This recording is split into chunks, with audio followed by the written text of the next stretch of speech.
جب نماز جنازہ پڑھا جائے یا نماز جنازہ پڑھنے سے پہلے اس میں کوئی فرق نہیں ہے کہ چہرہ اگر کوئی شخص دیکھنا چاہتا ہے تو دیکھنے میں کوئی حرج نہیں۔ اگر کوئی یہ سمجھے کہ یہ دیکھنا ثواب یا اجر کا باعث ہے تو ایسی صورت میں کوئی ایسی زیادہ اجر کی بات نہیں۔ ہاں، اگر وہ چہرہ دیکھنے سے اسے آخرت یاد آئے، وہ آخرت کی منزل اسے یاد آئے، اگلا اسے خیال آئے کہ میں نے بھی اس موقع سے گزرنا ہے، تو اگر اسے یاد آئے تو پھر تو وہ اس کا یاد آنا ثواب بن جاتا ہے۔ اس کے لیے احادیث مبارکہ میں ایسی بات ہے، تو چہرے کا دیکھنا نماز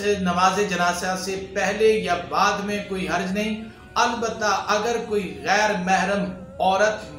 مرد کو دیکھتی ہے یا مرد عورت کو دیکھتا ہے تو ایسی صورت میں جس طرح دنیا میں اس کو دیکھنا منع ہے، اسی طرح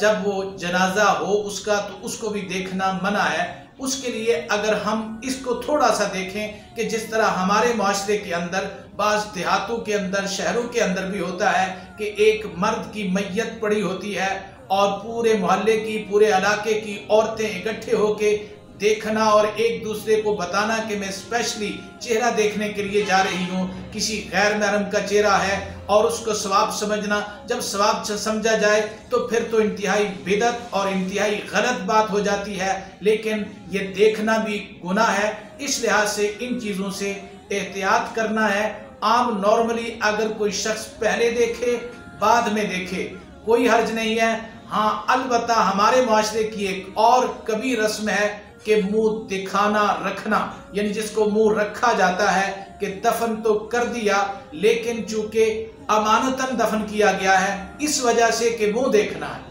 امانتاً دفن کرنے کے لیے ایک اور سچویشن ہے کہ وہ زمین اس جگہ اس کی اپنی نہیں تھی، زمین کے معاملے میں کوئی جھگڑا تھا یا اس کو کوئی اور مجبوری تھی جس کو آج کے دور میں ہم کہہ سکتے ہیں کہ قتل کا معاملہ تھا، اس کی پہچان کے معاملے میں کوئی معاملہ تھا، اس کا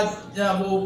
پوسٹ مارٹم کرنا ہے، اس معاملے میں کوئی معاملہ ہے تو ایسی تو کیا جا سکتا ہے، لیکن منہ دیکھنے کے لیے وہاں رکھنا